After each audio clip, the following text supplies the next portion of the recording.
Oh, hi. Hello, and welcome to Thoughtful Little Time Bombs. If it's your first visit, then you are more than welcome. I hope that you will return again and again. And if this is a return visit, then I'm so pleased to welcome you back. Thank you so very much. And maybe before you leave today, you might consider freely subscribing and liking this channel, and maybe even sharing it with friends who you feel may appreciate what's being said in this video and in the other videos. So I've noticed in the past that the Grand Wibbly Wobbly speaks through me. Strangely, no it doesn't. That sometimes we can hear words and phrases that have value, unexpected value, and that do not make sense for us until later, usually about 2 o'clock in the morning on a Monday morning, where you're thinking, what's it all about? How do I escape? I had such dreams I wanted to achieve. And then something you've heard somewhere, someplace, sometime, comes into your mind, and it just changes everything, and everything seems to make sense in a new positive direction. So that's what Thoughtful Little Time Bombs is about. It's not about being clever, it's just about having a conversation about things that are important to all of us. And I believe that at this stage in my life, and maybe in your life, there are things we wish to achieve, dreams unrealized because of responsibilities in the past. So let's get going with it. First of all, I've got COVID. Secondly, this is the second recording. Because I got COVID, my brain's not functioning properly. About 80% I'd say. I forgot to switch the microphone on, so we're off again. Let's see what happens. And also, arising for something I think I probably say more or less every week, is that of expectations of other people, that other people place upon you. And I've concluded that the only expectation that I will accept anyone else placing on me is that I have a good life, that I achieve things that I want to achieve, that I realize my dreams. That was the hope and expectation placed upon me by my parents.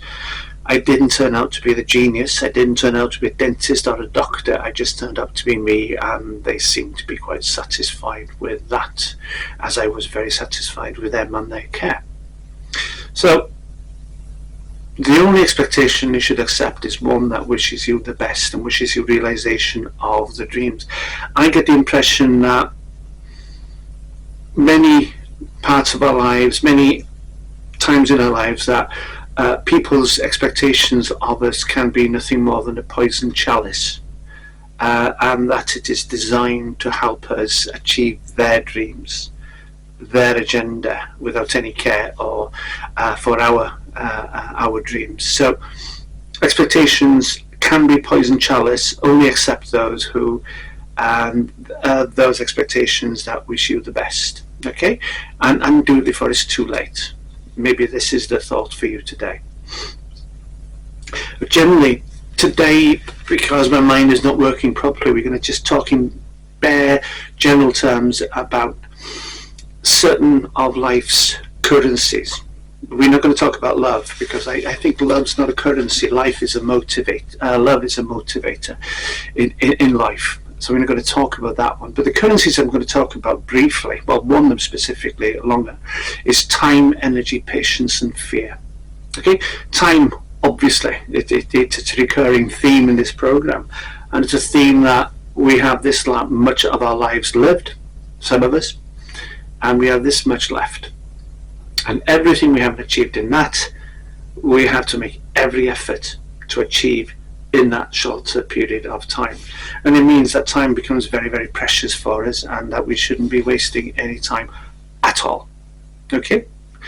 The other one is energy. Obviously, energy means staying healthy, staying fit, having a good mental state, meditating, exercising, eating well. Those are going to be, that's a theme that is constantly in my mind, and I'm not a person who likes to eat, therefore I have to make an effort to eat. I eat because I have to eat. not because I get much joy out of it. So therefore, maybe it's easier for me because I don't like to eat, and it's not an illness because I eat well, and my weight is good, and my BMI is good, my blood pressure is good. It forces me to eat well, because it's one of these lazy theories I have, I get it right first time because I'm too lazy to do it again, and I hate the sense of the sensation of eating food I don't like. So therefore, I will go for stuff that is good and nutritious and probably looks good on a plate. So energy-wise, this is going to be a recurring theme throughout everything we say. Patience is a good one because patience ties into time, obviously, and patience.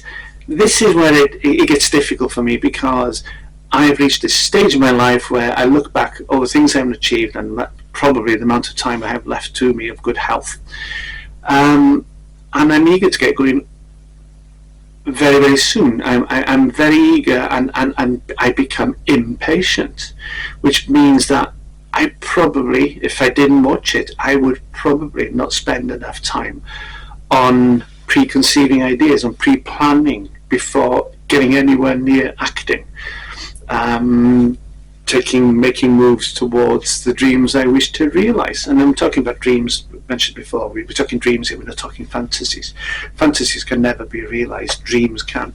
And mine, obvious one, which I said before, really we shouldn't share our dreams, we keep them close and secret. But one of mine is to go around to the other side of the world and be aware that here exists while I'm over there, and it'll give me a sense of scale of the planet, and I just love that idea. And I hope it's on dry land. The Antipodes of here is on dry land, I hope. If it's not, I'm going to have wet feet in a canoe. So patience is that I have to control myself in that I get all the planning done correctly with all the other dreams I have, the ones I'm working hard towards achieving. And I have to do it patiently. And there's tension there because I would sooner do it now, get going, do it now, get going. That's my nature. And finally, fear. Fear is a good one. Fear, positively thinking in terms of fear, it's an indicator that something is wrong, that we are in danger.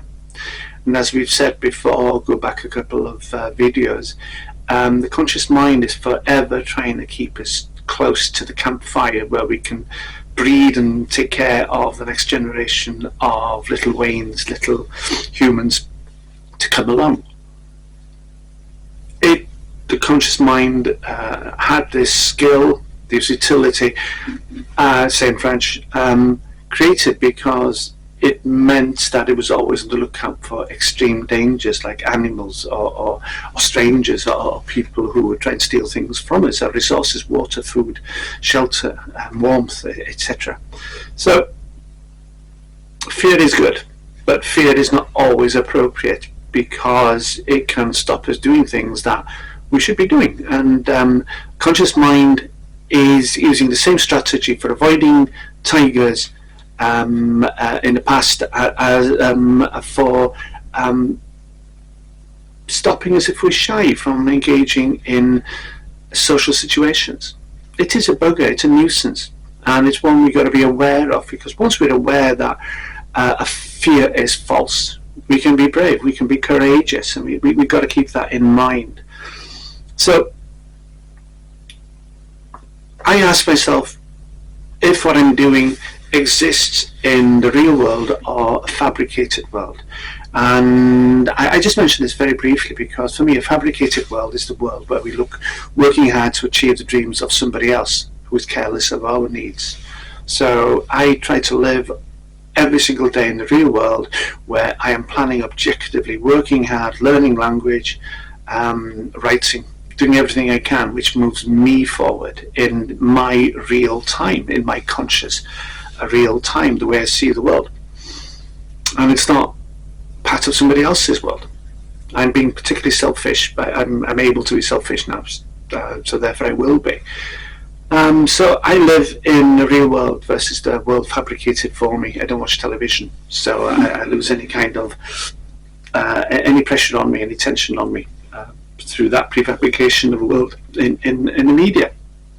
I don't do Facebook, I don't do X or Twitter. I just keep away from all these things. I just live my life as it presents itself to me through the filter of what I wish to achieve. So I am now driven by time and need to make good use of time. I now am unable to do nothing. So I can be sitting up until about 10 o'clock at night and I'll still be working. It'll be gentle work, but I will not allow that time to be wasted. I don't watch television. When we went over from analog to digital, I dumped the television. I only watched it for an hour anyway, so therefore it had very little value for me. It was 1 hour late at night, so I never watched that. I do try occasionally to do dangerous things. They do say that you should do one dangerous thing a week, a month, not every day. But the problem with doing one dangerous thing, which can be anything, as could be diving, learning how to dive, taking part in sports, climbing mountains, or social situations, which can be very scary. So we should be doing things like going to dance, which is a common theme you'll come across, because it involves you getting close to other humans. And some of us find it very, very difficult. I'm okay with it, but it can be very, very difficult, and it'll trigger on the conscious mind as saying this is a dangerous situation we should be fearful of, which is utter rubbish, obviously. But there can be strong emotions tied on to that one. So as far as I look at it, if you do one dangerous thing a week, then you might begin to feel smug about it.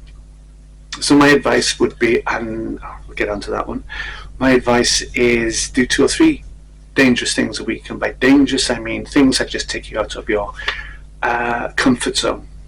And when it comes to advice, I said at the beginning of this series of films, I don't want to give advice. And occasionally, I use the word advice. So therefore, it's difficult not to advise people. So it's not my intention. I mean, I'm fully aware that you have free will. So anything I say, whether it makes sense or not, you can choose to ignore it, and we leave that one at that one. So if I use the words I advise or it is advisable, ignore it. Feel as if you exactly what you want to feel about. Okay, so I've done that. Yeah. So I think it's quite obvious, the more I talk, that time is the most precious thing in my life. In the past, I have wasted so much time simply dreaming, or really fantasizing, just being a kid looking out the window, dreaming of being Batman or Superman or whatever, dreaming of doing brave things, and even as an adult, with climbing and such, having dreams of climbing, and sometimes just being inert. And being inert is of no use to anyone. Resting is okay, but being inert is something completely different, because while you're resting you can think. Being inert is, for me, the closest thing to depression, and I refuse to be depressed. Been depressed in the past, and I refuse to be depressed. So maybe that's why I hate inertia, being inert. So I am aware of time throughout my day, from the moment I get up, and I struggle against the voice that says just turn over, ignore it. No, I get up every single day, and I stay up, which is remarkable. My younger self would not be able to tolerate that. Put the kettle on, have a cup of tea. So time, I'm very much aware of time as it is passing. Also, I've become aware of dead time. Now, dead time is when you're walking, when you're on a metro underground going to work, when you're travelling by train, when you're in a car, when you're running, when you're walking, when you're having a bath, when you're washing the dishes, when you're waiting for a cycle on the washing machine to finish. That is dead time. That is time you're not doing anything. And what I do with that time is I have earbuds and I'm learning a language, or I have a piece of paper to hand, and on that piece of paper I'm making notes, pre-planning, things I need to do, things I haven't done, reminders. So no time is lost. And I've realised that during my day, I have about 2 to 3 hours of dead time. That's not even counting the time I spare by not watching television. So I am so pleased I'm able to do that, because in the past I spent, I think it was almost 6 years, taking care of somebody who was very vulnerable through illness, and it meant dealing with crisis day in, day out, sometimes every other minute, dealing with somebody with dementia. And you learn how to work well in a crisis, and sometimes you're living from 1 minute to the next, because the same question keeps coming up. And the way around that one is either to get angry, get frustrated, or exercise your imagination. Think of more compassionate, kind ways, leading ways of explaining a situation to somebody who can't understand. And it's heartbreaking, but you do it, and you gain strength and commitment through doing that.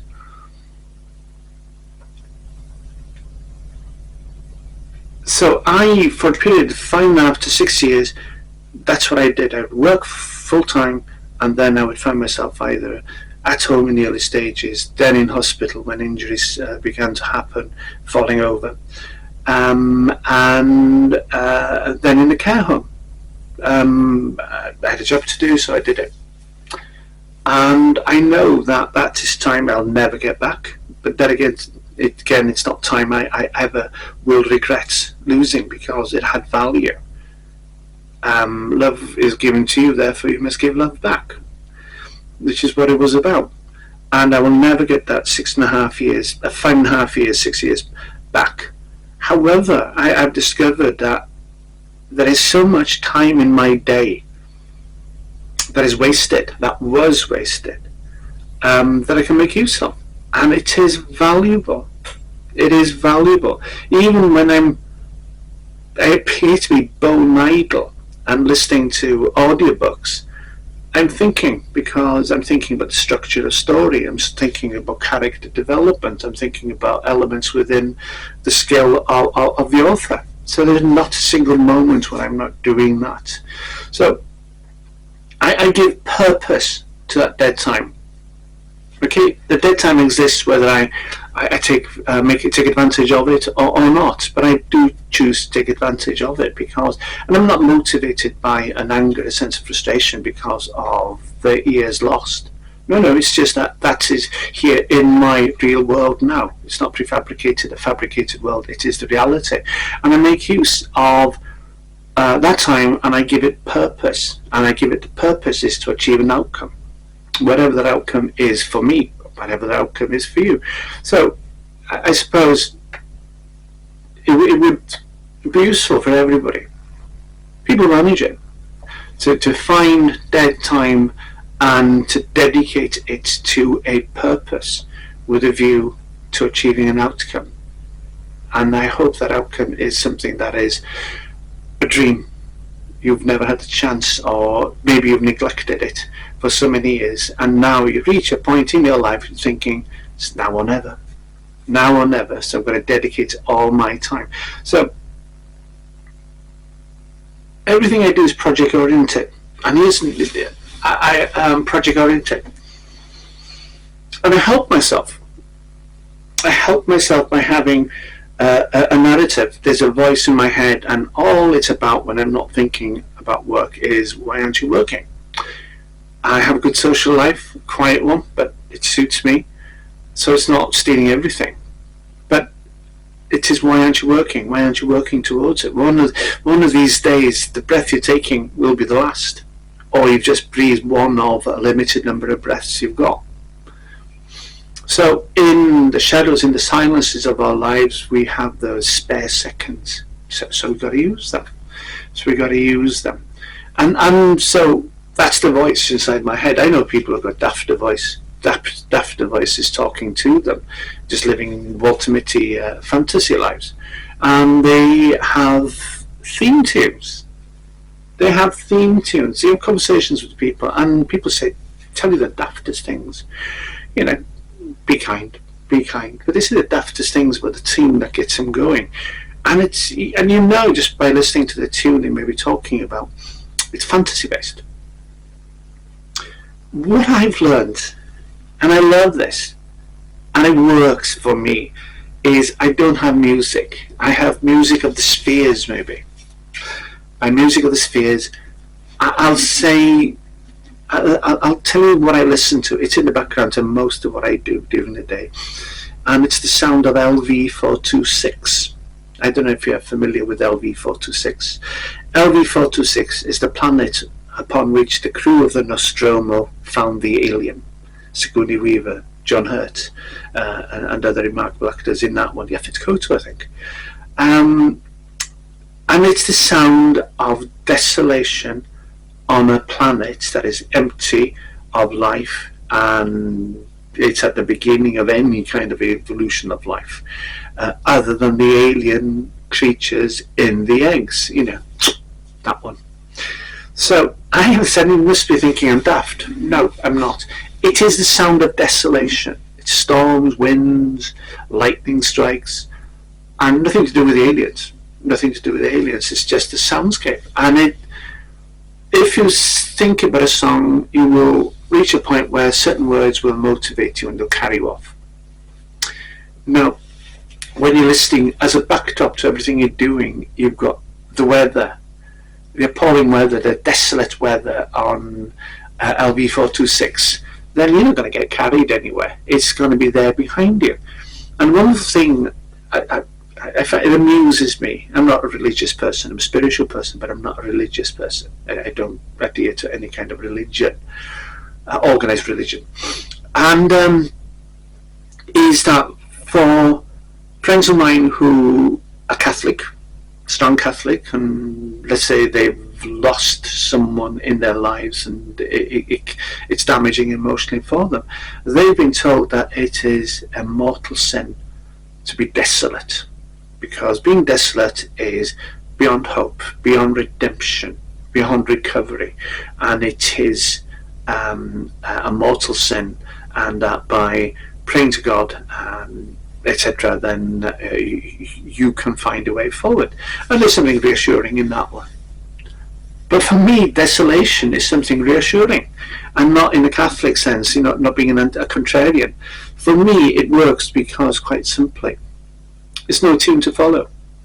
There's no tune to follow. It's the wind.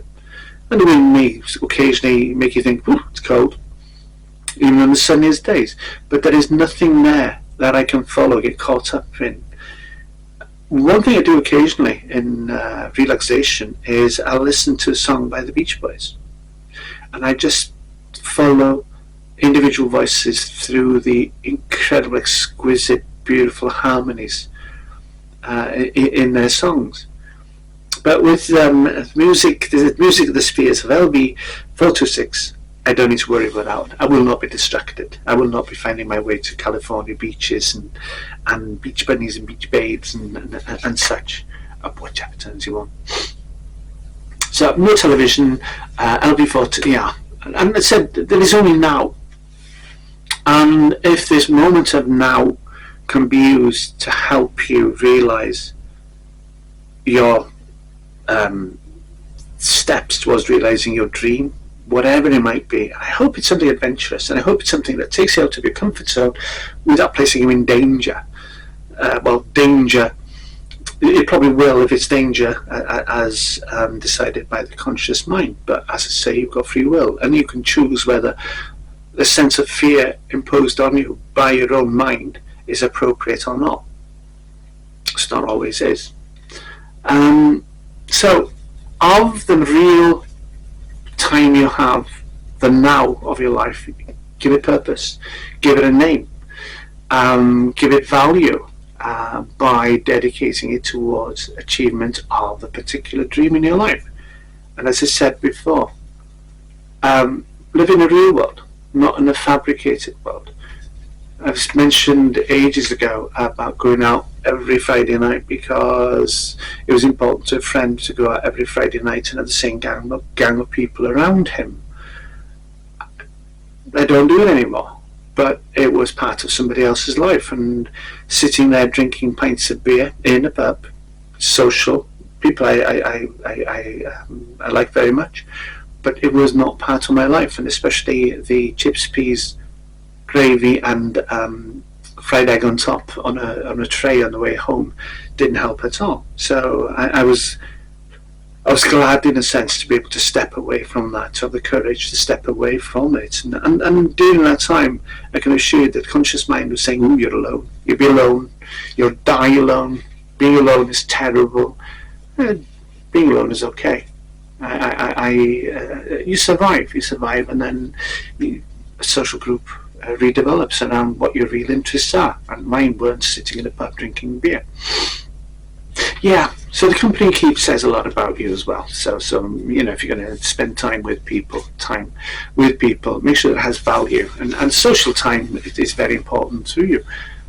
But I speak about the wasted time, and I'm not talking about the time behind. That's my notes. The time behind.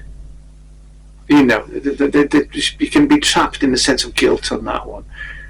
I'm talking about now. Just this moment now. It has to have value, it has to be given purpose, and it has to help you move forward. But also allow yourself time for good quality society as well, and education. Develop yourself intellectually. I'm trying to do it by massacring the French language, and for my teachers it sounds like a constant assault on French culture, which it may be. And yeah, so I've got little notes here, and it says, "I do not stop." I told you that one. And it's impossible for me to do nothing. Yeah, I've got a voice continually nagging me. I call it my narrative. And then I never have time to do all I want. And this is an interesting one, and briefly, is that I know that all I want to do in life will never be achieved because I would run out of time. Because I could have done it in the past, but I didn't, for various reasons. Sometimes laziness, but mostly from just duty, and gladly assumed duty. So I've got to decide what is possible, and it means that every second I use up has to be dedicated correctly towards things that can be achieved. So I have small dreams and I have big dreams. Small dreams are easily and quickly realizable. Now they're not immense, but they are things I've never done and want to do. And I'm saying to myself, with little things, the minutes in between shadows might be enough. So I do things. And I do things, as I said, I've got COVID. I'm functioning at 80%. I've done 2 French lessons online. And I told them I've got COVID. I caught it probably between Toulouse, Carcassonne, the aeroplane, and Manchester, England. And I said, this is going to be terrible. And I warn you. And they said, do your worst. And I must tell you, I saw their eyes flicker. So this is time spent well, as far as I'm concerned. I've got a list of things that I wanted to say. I've said them. I hope there is something in there that you find valuable, that will go off at a certain time, the thinking time that you have set for yourself, where your soul says, I'm not going to let you sleep, I'm going to make you worry about things that are pointless, and we're going to make them give a darker backdrop to them and make them worse. And hopefully little thoughts will go off there that will be of value to you, whether it's are you living in a real world or a fabricated world created for you to control you, or whether you are being fearful of the right thing, or where fear is appropriate, whether you are looking after yourselves, having the energy. What can you do about it? Best thing to do with exercise is to do it outside, believe it or not. Doing it in the gym is great, but doing it outside, it makes you feel human. Humans have been running across mountains, across ridges, have been swimming forever. We come from the sea. So, beware of time passing. It is precious. I said love is important, but love is not a currency. Love is a motivator. Look after yourself. Give purpose to time. Do not waste time. Give it value, give it purpose. And as I say, you may have seconds to spare in the shadows of your daily life, unexpected. So you just stop before the door, before opening the door, before going out, before you put your trainers on, and you think, yeah, I'm going to turn this into a positive event. So turn your life into positive event after positive event. And one of the most important means of achieving that is by guarding your time. Okay, we leave that one there. That was a bit of a rant on time, but as I say, blame the COVID. Take care. Hi, before you go, if you'd be kind enough to subscribe, to like, to share, and even comment, I'd appreciate it very much. Thank you very much on behalf of myself and Shadow. He's having a kip, but I'm sure he'd be thanking you from the heart of his bottom. Have a good day. Have the best day.